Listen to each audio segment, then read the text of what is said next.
सियाराम। हमारे पिछले प्रसारित वीडियो में ये जाना हमने कि कैसे शबरी माई की राम से भक्तिमयी भेंट हुई थी, जिसका भरोसा उनके गुरुदेव ने उन्हें दिलाया था। भरोसा दिलाने के कुछ समय पश्चात गुरुदेव ब्रह्मलीन हो गए थे। गुरु के वियोग के कारण शबरी माई बहुत शिथिल हो गई थी, किंतु शिथिलता के कारण सेवा तो नहीं छोड़ सकती थी। तब जब ऋषि स्नान करने जा रहे थे, उसी समय वह सोने लगा रही थी, तो शिथिलता के कारण मार्ग के कुछ कंकड़ उचटकर उन ऋषि के चरणों को छू गए। तब ऋषिवर ने उन पर बहुत क्रोध किया कि तुमको दिखाई नहीं पड़ता कि हम यहाँ से निकल रहे हैं। वो बेचारी तो रात में ही शोरनी लगा दिया करती थी, किंतु शिथिलता के कारण उन्हें देर हो गई। ऋषिवर की बातों को सुनकर एकदम भागकर अंदर गई और सोचने लगी कि गुरुदेव तो हर बात इतने अच्छे से समझा दिया करते थे, किंतु अब गुरुदेव ने आज्ञा न की होती तो इसी समय मैं शरीर त्याग देती। और ये बहुत बड़ा अपराध बना उन ऋषिजन का, क्योंकि वो गुरु वियोग से पहले ही बहुत दुखी थी। अब ऋषि का ये अहंकार ही तो है कि मैं इतना बड़ा तपस्वी, मैं ज्ञानी, मैं भक्त शिरोमणि, मैं श्रेष्ठ कुलीन इत्यादि इत्यादि। इस अहंकार में उन ऋषियों को ये ज्ञान भी नहीं रहा कि जो नीच कुल की अबला दिखाई दे रही है, वो ऋषि श्रेष्ठ की निरंतर निश्चल सेवा के द्वारा भक्तिमाई की शरण में आ चुकी है। ऐसी पुण्यात्मा को आहत कर ये ऋषि कितना बड़ा पाप कर रहे हैं। अब शुद्ध होने के लिए वो पुनः स्नान करने गए तो सरोवर के जल में तुरंत ही कीड़े पड़ गए, दुर्गंध आने लगी।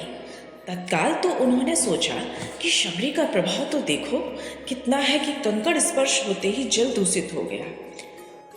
जब बुद्धि उल्टी होती है तो चिंतन भी उल्टा ही होता है। अब समय बीता, वर्षों की प्रतीक्षा का अंत हुआ। तब राम आए वहाँ। कुछ दैन्यवाह वाले ऋषि जो शबरी की भक्ति से प्रसन्न थे, उनसे राम ने शबरी का पता पूछा। कहाँ है शबरी, कहाँ रहती है शबरी? अपने को निहाल मानते हुए वो धन्य हो गए जिनसे राम ने शबरी का पता पूछ लिया।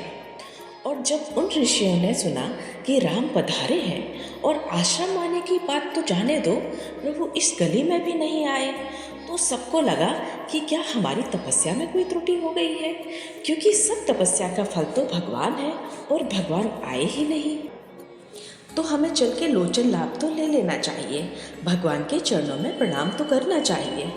वो सब ऋषि जो अपने आप को ब्राह्मणत्व से पूर्ण, जितेंद्रिय, तपस्वी, ज्ञानी आदि आदि मानते थे, उनको आना पड़ा प्रभु के समीप। अब भी उनकी बुद्धि काम नहीं कर रही थी, जबकि प्रमाण मिल चुका था कि शबरी जी कितनी पावन है।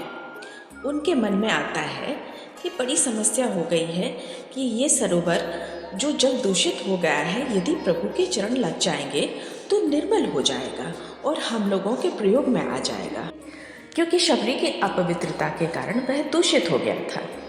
और फिर प्रभु से निवेदन किया कि प्रभु, इस सरोवर का जल नीच जलों के छूने से कीड़े पड़ गए, अपवित्र हो गया है, आप अपने श्री चरण।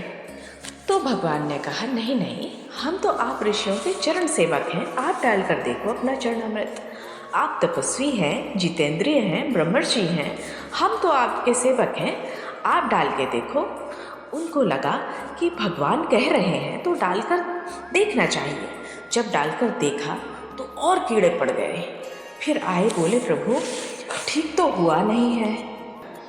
तब राम बोले, हमारे चरणों से तो ठीक होगा ही नहीं। सही मानो अगर मैंने छू दिया तो और बड़े बड़े कीड़े हो जाएंगे। अगर तुम सही में सरोवर पवित्र करना चाहते हो तो तुम शबरी के चरणामृत उतारो और उसे सरोवर में डालो। केवल और केवल शबरी के चरणामृत से ही पवित्र हो सकता है, दूसरा और कोई उपाय नहीं है, क्योंकि तुम सबसे घोर अपराध हुआ है। स्त्री जानकर, नीच कुल का जानकर उनको तुमने धिक्कारा है। इस अपराध ने तुम्हारा सारा तप नष्ट कर दिया है। अब अपने जीवन को कृतकृत करना चाहते हो, सरोवर के जल को व अपने हृदय को स्वच्छ करना चाहते हो, तो शबरी का जल ही काम करेगा, दूसरा कोई और उपाय नहीं है। अब ईश आज्ञा तो सभी को सिरुधार्य है।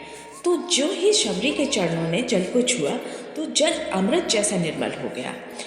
फिर सबने शबरी जी की स्तुति की। ऐसा प्रताप था शबरी माई का कि जो गति बड़े बड़े योगियों को भी दुर्लभ है वो गति शबरी जी को मिली, क्योंकि पूरी नवदा भक्ति उनमें विद्यमान थी। जय शबरी माई की, जय सिया राम की।